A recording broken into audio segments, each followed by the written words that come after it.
how to do a backflip in 10 minutes or less is the goal. Gonna get that all on film, beginning to end. Should be fun, right? Yes, it should. We're gonna do our best. We got some drills set up.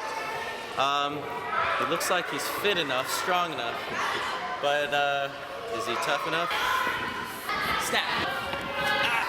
Snap! And snap! Snap! Snap hard!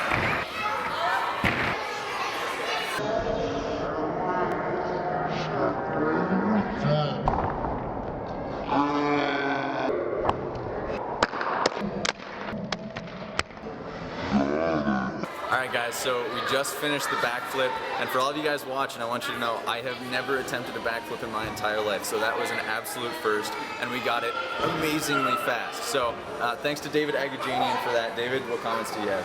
I gave this guy no instruction whatsoever. I really wanted to. I kind of wanted to give him some preps, and every time I was like going to tell him something, I kind of held back. So there was no prep. This guy's never done a backflip before. All he does is work out, and he's in shape. And I've been coaching for quite a while and know how to put us through the right process, and we combined our powers and got a backflip in speedy time. So it was fun. Yep. All right, guys. Well, thanks for being with us today. Go out, try something new today, and if you guys decide that you want to try and learn that backflip, come talk to David. Come on in.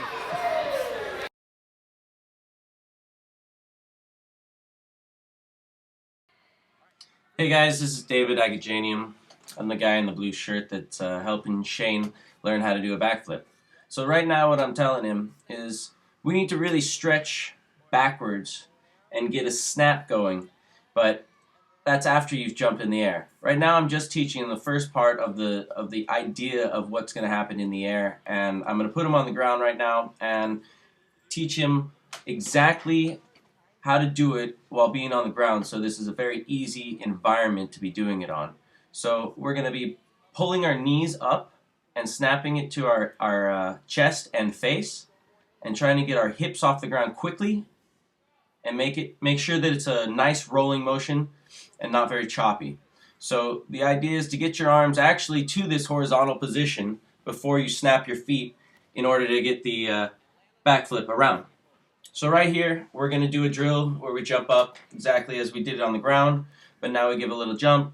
It's given the idea of up. If you jump backwards, then you will either knock it over or you'll knock into it. So this kind of forces you to jump up first and then get into the stretch position, snap the knees, and all the way over onto your feet.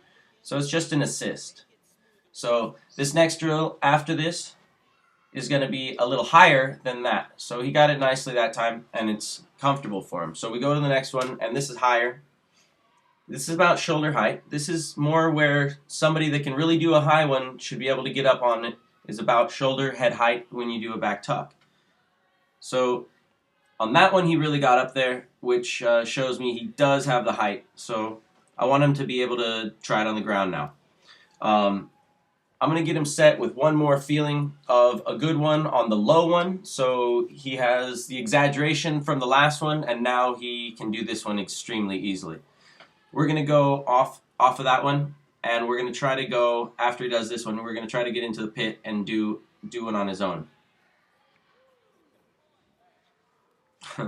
Matt slipped on him. Give him a break. Alright, so we get over to the pit, and I'm giving the idea of getting as high as he did onto that mat. Pretend the mat's right behind you. Don't think about just there being a pit or anything behind you. Think about the mat and doing the same exact technique that we just worked on. He did it beautifully. First try. Alright, so he did that one really good. We're going to try to get him to calm down right now. I was telling him to breathe, and I told him he was doing really good. So his confidence is up. He's got a lot of adrenaline going, and he's going to try another one now. We got him to breathe, and now he's relaxed, and he's seeing the ground. He's stretching too long. He's taking too long to snap. He needs to kind of be a little bit quicker. It needs to be smoother. It can't be so choppy. It looks like he's delaying his backflip before his set before he pulls the snap around. So I told him to breathe, get his breath back. That time was a lot smoother. He did a lot better. Now I'm telling him he saw the ground and he's kicking out too early. But he needs to see the ground and pull his feet underneath him so that he can put his feet on the ground instead of behind him when he's on the ground. So now we're going to try to put him on the mat.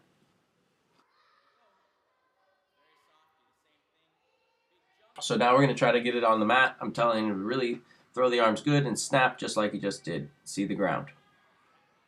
And he's good. He could have probably made it out on the ground, but he would have touched his hands. So now we're going to bring him back over here because he's not going high enough.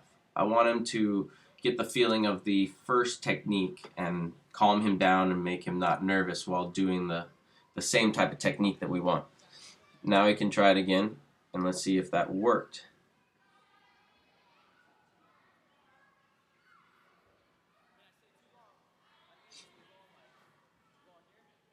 I wanted him to see one and see what he was doing and why it wasn't working, so I was showing him the exaggerated set.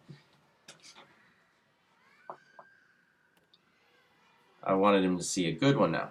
So showed him a good one, nice quicker snap, and now he's got it. His feet are behind him a little bit too far still. And now I want him to do one more and try to over-rotate his back tuck, which means land and kind of roll backwards. He kicked out a little early. It's okay though. He's getting a little tired. We're going to have him breathe and relax. I'm going to explain some stuff to him and tell him he needs to try to get his feet underneath him and through the bottom and try to get his feet in front of him so that he can roll backwards. Kind of like over-exaggerating the flip so that he can land on his feet better.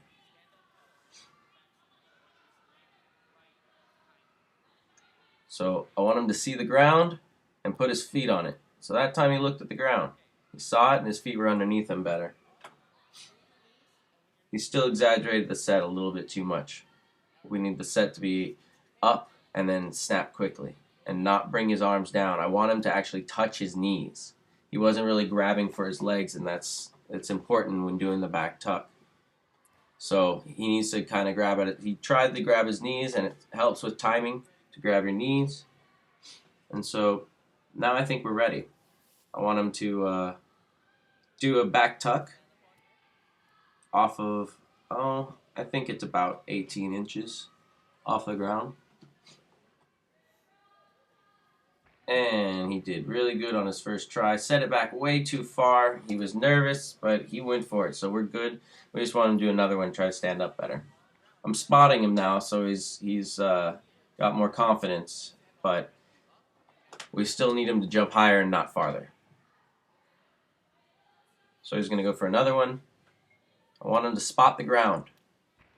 You can tell that he's looking down at the ground, but he's also reaching for the ground. We don't want him to reach for the ground. We want him to stand up a lot more.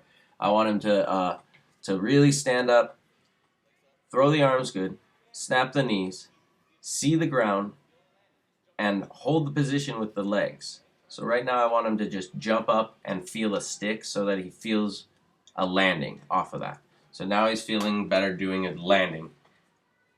After he feels comfortable with the landing, I want him to see the ground in his flip and do the same type of landing. So I want him to take it up, and he saw the landing. He's still reaching for the ground, but he was completely. He could have done the backflip easily without his hands. So he's kind of throwing his arms out to the side, and he looks like he's a little nervous in the air. It's understandable. He's still learning his backflip for the first time, and he's much better. So we got to get him to land on his feet without reaching for the ground with his hands. I'm not going to spot him on this one. Hopefully. Good, he made that one. So he went too far, but he was all the way on his feet, and he's turning it around. It's much better now. So we're going to bring him to the lower one in a second. Oh, I guess we're doing one more up here with me not near him. There we go.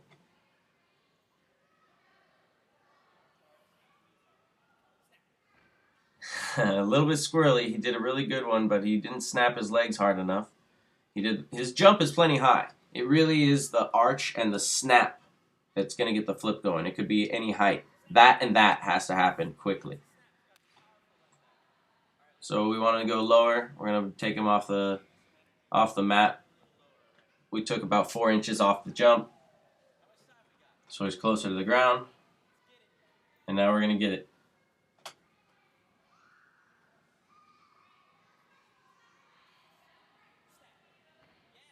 All right, no help. He's still a little squirrely, but we're short on time. We want to get this thing done. He's almost there. He's only about, oh, I'd say about 8 inches off the ground, and he's making it. Touching the ground still. He's reaching for the ground, but it's understandable. He's trying to make it. All right, I asked him if he wanted to go off of 4 inches or if he's just gonna hit it right on the ground first try. So we go right off the ground. I don't know how much time we got here, but we are short of it. And he makes his first one on his feet, didn't reach for the ground. Now no spot. Nice. Now, he didn't grab his legs. If he grabs his legs, he's going to make it much better. His arms were left behind him if you saw it. So I want him to make sure he sees the ground and puts his feet on the ground and sticks his landing. So here he goes. And he nails it. And the crowd goes wild. Beautiful. I was pretty stoked for him. That was really, really nice. We were both really happy with it.